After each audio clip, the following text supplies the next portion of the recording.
buku Sistem Analisis dan Desain karya Scott Gilney pada tahun 2020 di bawah bimbingan dosen pengampu Bapak Vicky Fenwick.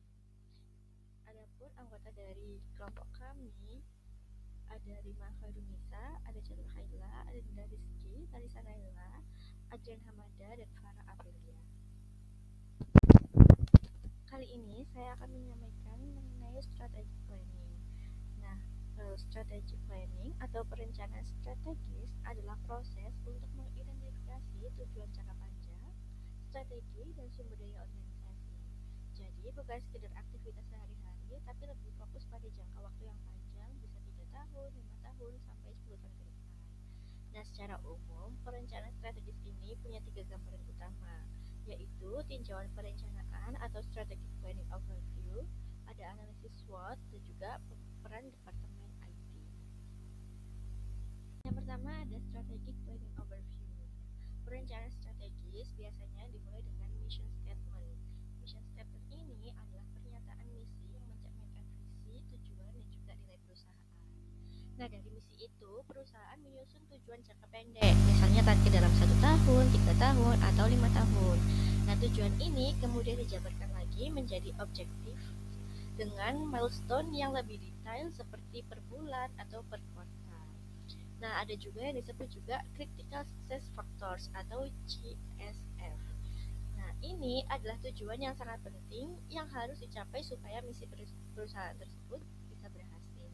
Contohnya, kalau perusahaan ingin meningkatkan penjualan online sebesar 30% dalam setahun, maka bisa membuat rencana seperti meluncurkan website baru atau melatih tim customer support.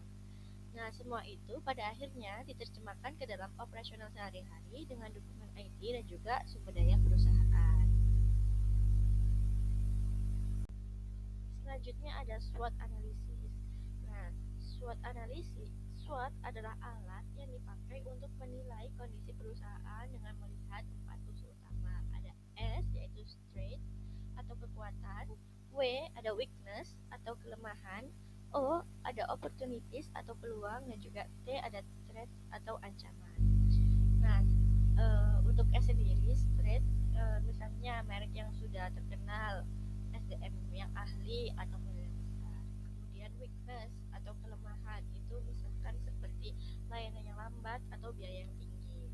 Kemudian ada opportunities atau peluang, itu contohnya seperti tren digital, pasar baru, atau kebutuhan konsumen yang meningkat. Kemudian ada threat atau ancaman, misalnya ada pesaing baru, perubahan regulasi, atau perkembangan teknologi yang cepat. Nah, dengan SWOT ini, manajemen tuh bisa lebih realistis dalam membuat rencana sehingga tidak bikin target yang muluk-muluk atau target yang sulit untuk dicapai. Lanjut, ada the role of the IT department. Nah, peran IT dalam perencanaan strategis itu sangat penting karena IT itu bukan hanya soal teknis, tapi juga bagian dari arah besar perusahaan. Nah, ada beberapa hal yang perlu diperhatikan. Yang pertama yaitu mendukung strategi bisnis. Jadi, proyek IT itu harus selaras dengan tujuan perusahaan. Kemudian yang kedua, ada perencanaan yang jelas. Proyek itu harus punya ruang lingkup, tujuan, dan batasan yang tegas. Kemudian ada kerjasama tim. Nah, sekarang IT itu tidak bisa bekerja sendirian, tetapi juga bareng sama manajemen dan juga pengguna sejak awal. Contohnya dengan metode agile. Kemudian ada evaluasi sistem. Nah, di perusahaan yang kecil, biasanya staf IT itu langsung mengevaluasi sistem. Tapi kalau di perusahaan besar, itu evaluasinya dilakukan oleh tim khusus atau oleh tim komite. Nah, jadi pada intinya, IT itu tidak hanya dianggap sebagai pengguna alat saja, tetapi juga sebagai bagian penting dari strategi perusahaan. Selanjutnya, kita akan membahas mengenai strategi planning tool. Nah, dalam proses perencanaan strategis, perusahaan itu biasanya menggunakan beberapa alat untuk membantu mereka menyusun rencana. Yang pertama ada metode tradisional berbasis teks, seperti menggunakan tabel di Microsoft Word. Nah, cara ini itu sederhana, tapi sangat berguna untuk memberikan struktur dan juga kejelasan pada rencana yang akan dibuat. Yang kedua ada Microsoft Excel atau spreadsheet. Nah, alat ini tuh lebih fleksibel karena bisa dipakai untuk menampilkan prioritas, membandingkan angka, dan juga menunjukkan seberapa penting suatu asumsi dalam perencanaan. Nah, dengan Microsoft Excel ini, manajer tuh bisa lebih mudah untuk membuat simulasi atau perhitungan cepat. Lalu untuk perusahaan yang ingin pendekatannya lebih canggih, biasanya digunakan case tools. Nah, alat ini memungkinkan perusahaan untuk mendefinisikan sekaligus mendokumentasikan seluruh lingkungan perencanaan secara lebih menyeluruh sehingga hasilnya lebih detail dan juga terintegrasi. Nah, dengan adanya berbagai alat ini, perusahaan itu bisa memilih sesuai kebutuhan. Apakah cukup dengan cara tradisional, spreadsheet, atau menggunakan alat modern untuk perencanaan strategis yang lebih kompleks? Baik, selanjutnya adalah the business case atau studi kasus bisnis. Nah, selama fase perencanaan sistem, tim IT akan meninjau setiap permintaan untuk memastikan apakah permintaan tersebut memiliki studi kasus bisnis yang kuat. Studi kasus bisnis sendiri merupakan alasan atau justifikasi mengapa sebuah proposal perlu dijalankan. Nah, dalam proses peninjauan, analis tidak hanya berfokus pada satu aspek saja, tetapi harus mempertimbangkan misi, tujuan, serta kebutuhan TI perusahaan secara keseluruhan. Dengan demikian, studi kasus bisnis harus disusun secara komprehensif, tetapi tetap mudah dipahami oleh semua pihak terkait. Nah, dokumen studi kasus harus mampu menggambarkan proyek secara jelas, memberikan alasan yang meyakinkan untuk dilanjutkan, sekaligus memperkirakan dampak finansial yang mungkin saja timbul. Secara khusus, studi kasus bisnis perlu menjawab sebuah pertanyaan penting seperti yaitu mengapa kita mengerjakan proyek ini, tentang apa proyek ini, bagaimana solusi ini mengatasi masalah bisnis utama, berapa biaya dan berapa lama waktu yang dibutuhkan, apakah apakah akan ada penurunan produktivitas selama transisi, berapa tingkat pengembalian investasi dan periode pengembalian modal, apa risiko jika proyek ini dijalankan dan apa pula resikonya jika tidak dijalankan.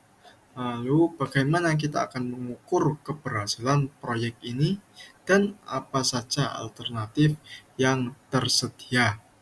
Lalu, pada subbab berikutnya yaitu sistem request atau permintaan sistem. Nah, titik awal bagi sebagian besar proyek sistem informasi dikenal sebagai permintaan sistem. Permintaan ini merupakan cara formal untuk mengajukan dukungan TI. Isinya bisa berupa usulan peningkatan pada sistem yang sudah ada, perbaikan terhadap masalah yang muncul, penggantian sistem lama, ataupun pengembangan sistem informasi baru yang diperlukan untuk mendukung kebutuhan bisnis perusahaan saat ini maupun di masa depan. Nah, secara umum terdapat 6 alasan utama mengapa permintaan sistem diajukan, yaitu yang pertama ada stronger controls, yaitu sistem harus memiliki kontrol yang efektif agar keamanan serta keakuratan data terjaga. Hal ini menjadi semakin penting mengingat semakin seringnya terjadi pelanggaran data. Beberapa kontrol keamanan yang umum digunakan mencakup kata sandi, berbagai tingkat akses pengguna, hingga enkripsi atau pengkodean data agar tidak dapat diakses pihak yang tidak berwenang. Dari sisi perangkat keras, kontrol keamanan juga diwujudkan melalui perangkat biometrik seperti pemindaian retina atau pemetaan pola sidik jari. Dengan demikian, selain aman, data juga harus dipastikan tetap akurat. Lalu yang kedua yaitu reduced cost atau biaya yang lebih rendah. Kadang, sistem yang ada menjadi mahal untuk dioperasikan atau dirawat, baik karena masalah teknis, kelemahan desain, maupun perubahan kebutuhan bisnis. Melalui analisis biaya manfaat, seringkali terlihat bahwa sistem baru dapat lebih hemat biaya sekaligus memberikan dukungan yang lebih baik untuk tujuan jangka panjang perusahaan. Yang ketiga ada more information atau informasi yang lebih banyak. Dalam area persaingan ketat dan siklus pengembangan produk yang semakin cepat, manajer membutuhkan informasi yang tepat dan akurat. Informasi tersebut menjadi dasar untuk pengambilan keputusan penting, seperti merencanakan, merancang, dan memasarkan produk maupun layanan baru. Yang keempat ada better performance atau kinerja yang lebih baik. Nah, ada kalanya sistem yang digunakan tidak lagi mampu memenuhi kebutuhan kinerja yang diharapkan. Keterbatasan ini juga sering muncul ketika sistem lama yang awalnya dirancang untuk konfigurasi perangkat keras tertentu menjadi usang akibat hadirnya teknologi baru. Yang kelima ada improved service atau layanan yang lebih baik kepada pelanggan, yaitu banyak permintaan sistem diajukan dengan tujuan meningkatkan kualitas layanan, baik kepada pelanggan eksternal maupun pengguna internal perusahaan.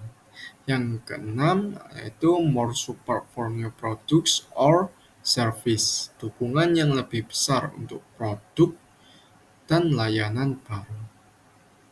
Produk atau layanan baru biasanya memerlukan dukungan TI tambahan. Sebagai contoh, vendor perangkat lunak mungkin menawarkan layanan peningkatan otomatis bagi pelanggan, sehingga perusahaan perlu menyesuaikan dukungan TI-nya. Sebaliknya, faktor keusangan produk juga penting diperhatikan. Ketika produk baru diluncurkan, vendor sering menghentikan dukungan untuk versi lama. Dalam hal ini menjadi pertimbangan penting dalam memutuskan apakah sistem perlu diperbarui atau ditingkatkan ataukah akan diganti.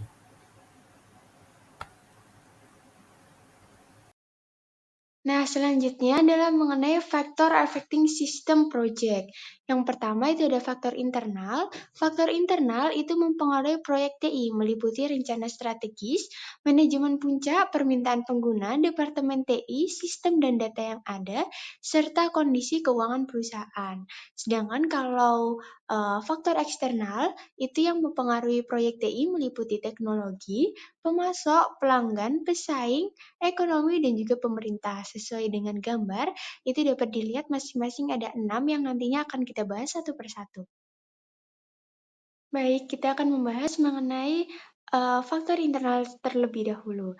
Yang pertama ada rencana strategis. Rencana strategis perusahaan ini menentukan arah bisnis dan mempengaruhi proyek TI karena sistemnya dikembangkan untuk mendukung tujuan perusahaan.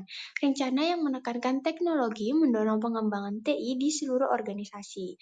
Kemudian ada manajemen puncak, yaitu proyek besar yang diawali oleh keputusan manajemen karena dibutuhkan sumber daya yang besar untuk mencapai tujuan strategis atau meningkatkan sistem penting. Kemudian permintaan pengguna. Pengguna meminta sistem yang lebih baik dengan laporan yang lebih lengkap dan jaringan yang menghubungkan semua lokasi atau alat online agar pelanggan dapat memantau status pesanan. Mereka juga meminta sistem yang lebih fleksibel untuk mendukung kebutuhan bisnis baru. Kemudian ada Departemen TI, yaitu staf TI akan mengusulkan proyek berdasarkan pemahaman mereka tentang operasional bisnis dan juga tren teknologi. Usulan bisa berupa upgrade teknis maupun sistem pelaporan ataupun dengan pengumpulan data baru. Kemudian ada sistem dan data yang ada. Masalah atau kesalahan pada sistem lama sering memicu proyek baru karena perbaikan sementara tidak dapat mendukung kebutuhan bisnis secara keseluruhan, terutama pada sistem warisan. Kemudian yang terakhir, adanya keuangan perusahaan. Kondisi keuangan perusahaan mempengaruhi waktu pelaksanaan proyek. Proyek bisa ditunda saat keuangan sulit, tetapi lebih mudah dimulai ketika kondisi keuangan baik. Selanjutnya kita akan membahas faktor eksternal. Yang pertama ada teknologi. Perkembangan cepat seperti smartphone, aplikasi, IoT, RFID, dan juga QR Code mengubah operasi bisnis dan juga menciptakan industri baru dan menuntut perhatian pada keamanan dan juga privasi. Kemudian pemasok yaitu sistem modern seperti EDI, JIT, dan juga blockchain meningkatkan hubungan dengan pemasok dan pengelola persediaan agar produk sampai tepat waktu dan juga sesuai dengan tepatnya. Kemudian adalah pelanggan. Sistem yang berfokus pada pelanggan seperti CRM, mengintegrasi akannya pemasaran, penjualan, dan juga layanan. Teknologi seperti robot dan juga RFID meningkatkan pemenuhan pesanan dan juga pengendalian biaya. Lalu ada pesaing, yaitu persaingan mempengaruhi keputusan TI, sehingga perusahaan harus menyesuaikan layanan, produk, maupun sistem pendukung agar tetap kompetitif. Lalu ada ekonomi. Kondisi ekonomi ini mempengaruhi kapasitas dan perencanaan sistem. Perusahaan harus siap menghadapi pertumbuhan maupun penurunan dari sebuah bisnis. Lalu juga ada pemerintah, karena regulasi pemerintah di berbagai level itu mempengaruhi desain sistem, seperti kepatuhan laporan pajak dan juga penggajian. Materi selanjutnya adalah mengenai memproses permintaan sistem. Perusahaan sering menerima lebih banyak permintaan sistem TI daripada yang biasa ditangani. Untuk mengevaluasi permintaan, banyak perusahaan membentuk komite tinjauan sistem atau komite sumber daya komputer yang terdiri dari manajer dan juga pengguna utama. Komite ini menggunakan pengalaman bersama untuk memutuskan proyek mana yang akan dijalankan. Selanjutnya adalah formulir permintaan sistem dengan tujuan mempercepat proses permintaan, menjamin konsistensi, dan memberikan petunjuk jelas tentang informasi serta dokumen pendukung yang dibutuhkan. Dengan format, banyak perusahaan menggunakan formulir online yang bisa diproses secara otomatis. Prosesnya yaitu ada 3. Yang pertama adalah analisis atau manajer TI untuk meninjau formulir untuk menentukan sumber daya yang dibutuhkan. Lalu ada komite yang memutuskan apakah permintaan ini dilanjutkan ke investigasi awal. Lalu, untuk kasus yang mendesak, masalah sistem penting ditangani langsung oleh tim pemeliharaan TI, lalu dibuat permintaan sistem untuk mendokumentasikan pekerjaan yang dilakukan. Selanjutnya ada processing request. Di perusahaan, biasanya jumlah request sistem itu jauh lebih banyak dibandingkan kapasitas tim IT. Makanya perlu ada mekanisme khusus untuk menanganinya. Yang pertama adalah sistem request tools. Tools ini dipakai kalau request datang dalam jumlah besar atau dari banyak sumber, baik internal maupun eksternal. Dengan tools ini, semua request bisa langsung dicatat, dilacak, sampai dibagi ke analisis yang sesuai aturan bisnis. Contohnya software service request yang bisa mengatur alur kerja otomatis. Jadi request itu nggak menumpuk atau hilang. Selain itu ada juga sistem review commit. Commit ini biasanya dipakai di perusahaan besar. Anggotanya terdiri dari IT Director sebagai konsultan teknis, plus manajer dari berbagai departemen lain supaya keputusan lebih objektif. Kelebihannya, keputusan jadi lebih seimbang dan bisa memprioritaskan proyek secara adil. Tapi kekurangannya ini adalah keputusan bisa lebih lambat karena harus menunggu rapat. Dan kadang ada kepentingan politik antar departemen, jadi ada trade-off antara objektivitas dengan kecepatan pengambilan keputusan. Selanjutnya ada assessing feasibility. Setelah request masuk, langkah penting berikutnya adalah menilai feasibility atau kelayakan. Tujuannya untuk menyaring request yang sebenarnya tidak layak dijalankan, entah karena nggak butuh, terlalu mahal, atau teknologinya itu belum mendukung. Ada kasus sederhana, misalnya user minta laporan disusun dengan urutan berbeda. Itu gampang diputuskan tanpa studi panjang, tapi kalau request berupa sistem baru yang kompleks, perlu dilakukan studi kelayakan lebih detail. Nah, di sini tuh digunakan yang namanya feasibility studies. Studi ini menilai request dari 4 aspek utama. Operational feasibility, apakah sistem akan benar digunakan dengan efektif. Economic feasibility, apakah manfaat lebih besar dari biaya. Technical feasibility, apakah teknologi dan sumber daya tersedia. Dan schedule feasibility, apakah bisa selesai dalam waktu yang masuk akal. Dengan 4 yardstick ini, analis bisa menilai secara menyeluruh apakah proyek layak dilakukan di tahap berikutnya atau tidak. Selanjutnya ada operational and economic feasibility. Dari 4 aspek tadi, ada 2 yang paling sering jadi fokus awal, yaitu operational dan economic feasibility. Operational feasibility menilai apakah sistem akan dipakai efektif setelah selesai. Kalau user atau manajemen tidak mendukung atau sistem terlalu rumit dipakai, manfaatnya jadi tidak maksimal. Faktor yang dilihat, misalnya dukungan manajemen, keterlibatan user sejak awal, kesiapan training, bahkan budaya organisasi. Misalnya sistem yang sangat kaku mungkin cocok untuk perusahaan besar yang terstruktur, tapi bisa ditolak di perusahaan dengan budaya kerja santai. Dampak dampaknya ke pelanggan juga penting. Apakah pelayanan jadi lebih baik atau justru terganggu? Sedangkan economic feasibility menilai apakah manfaat sistem lebih besar daripada total biaya. Biaya yang dihitung itu bukan cuma pembelian, tapi juga total cost of ownership. Ini seperti peralatan, software, lisensi, gaji tim, pelatihan, sampai maintenance tahunan. Dari sisi manfaat, ada yang tangible seperti penghematan biaya operasional atau peningkatan pendapatan. Dan ada juga yang intangible seperti cita perusahaan yang lebih baik atau keputusan kerja karyawan. Walaupun intangible susah dihitung, tetap harus dipertimbangkan karena bisa berdampak besar dalam jangka panjang. Jadi untuk yang selanjutnya ada setting properties. Nah, setelah menolak permintaan sistem yang tidak layak, komite peninjau sistem itu harus menetapkan prioritas untuk item yang tersisa. Nah, prioritas tertinggi itu diberikan pada permintaan proyek yang memberikan manfaat terbesar namun biayanya itu terendah dalam jangka waktu yang tercepat. Namun banyak faktor yang memengaruhi evaluasi proyek. Nah, yang pertama ini ada dinamik prioritas. Nah, banyak proyek yang bersifat dinamis, terutama yang menggunakan metode agile, karena rentan terhadap perubahan cepat sepanjang siklus pengembangan sistem. Nah, perubahan ini tuh dapat menggeser prioritas permintaan, misalnya ketika biaya meningkat atau kepercayaan pengguna menurun.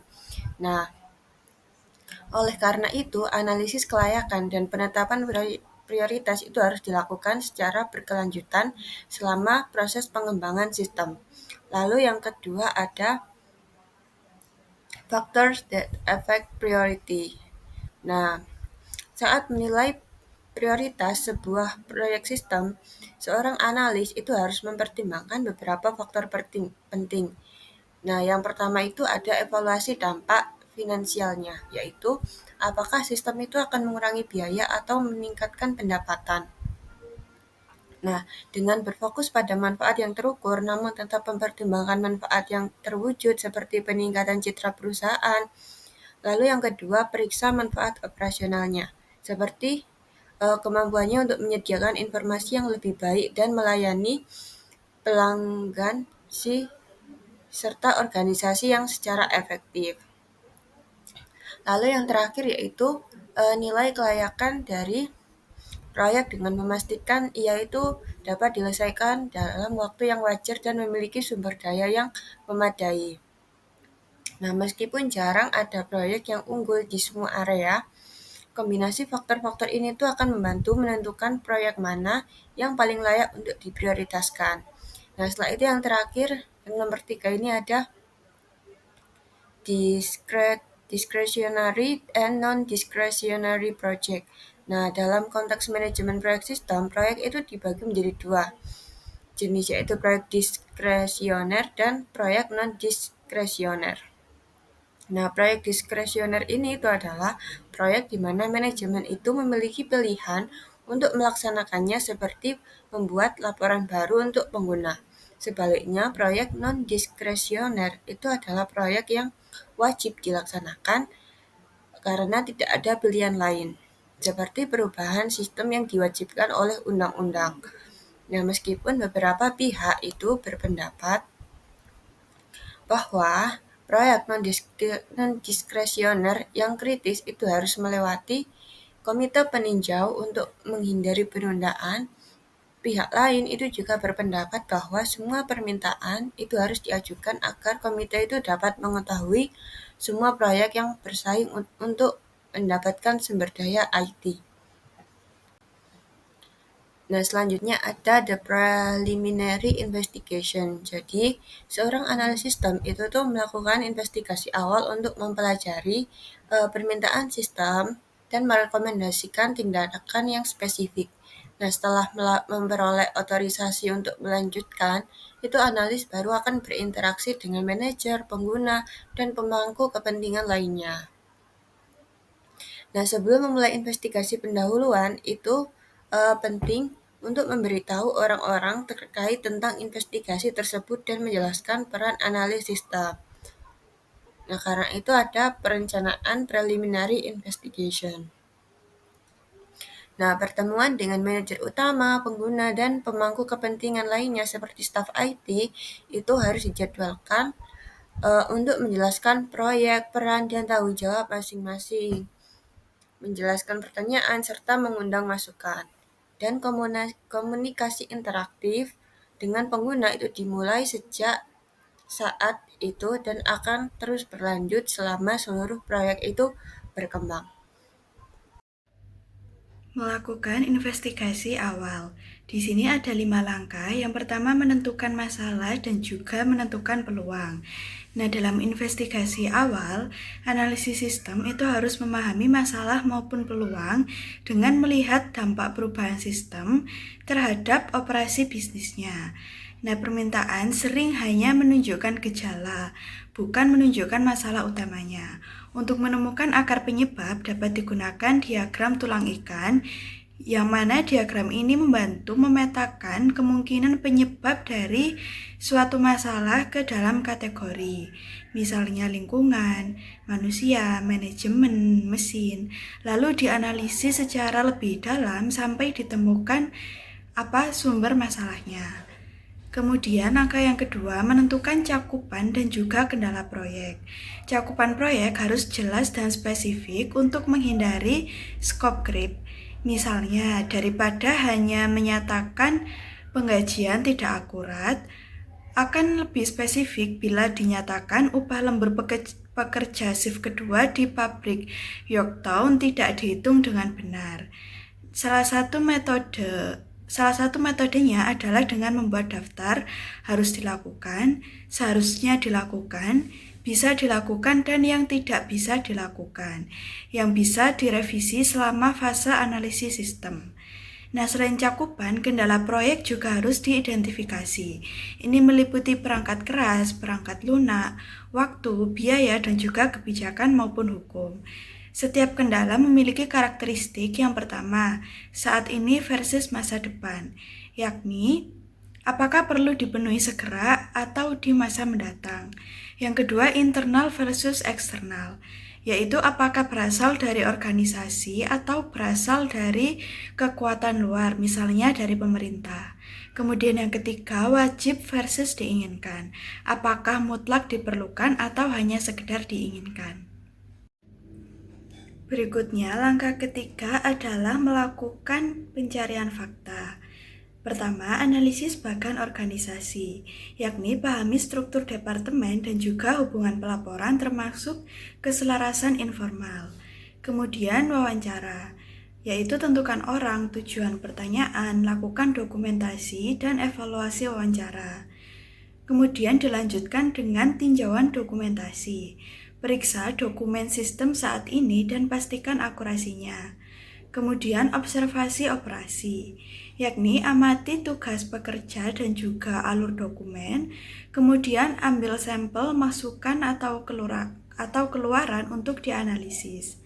Kemudian lanjut ke survei pengguna, yaitu kumpulkan informasi dari kelompok besar dengan formulir yang diisi oleh pengguna, lebih cepat dan murah.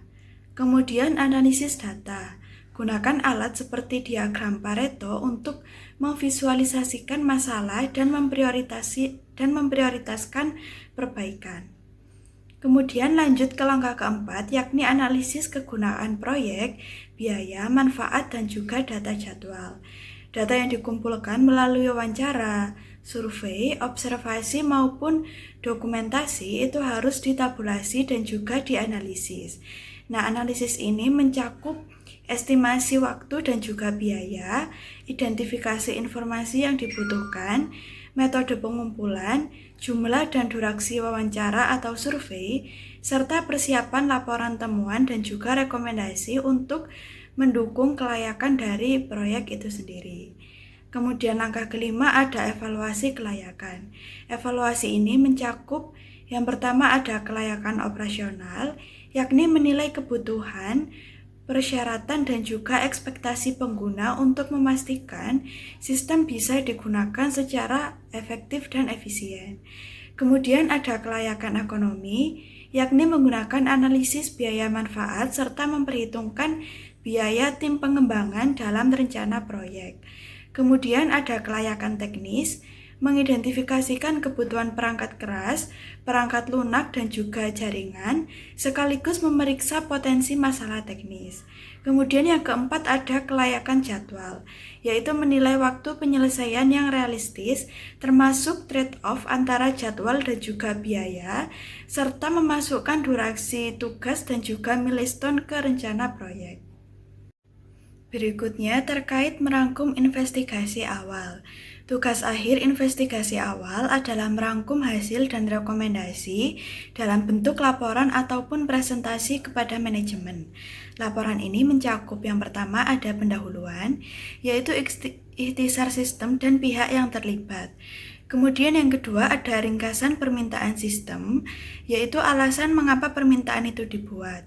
Kemudian yang ketiga ada temuan, yakni hasil investigasi awal, termasuk ruang lingkup, kendala, dan juga kelayakan. Yang keempat ada rekomendasi, yaitu usulan tindakan ataupun keputusan proyek. Lalu yang kelima ada peran proyek, yaitu pihak yang terlibat dan bertanggung jawab. Kemudian yang keenam ada estimasi waktu dan biaya, yaitu perolehan, pemasangan, kepemilikan, serta biaya yang tidak terwujud. Kemudian yang ketujuh ada manfaat yang diharapkan, berwujud maupun tidak berwujud, beserta jadwal manfaat. Kemudian yang terakhir ada lampiran, yakni informasi pendukung, misalnya wawancara maupun dokumentasi.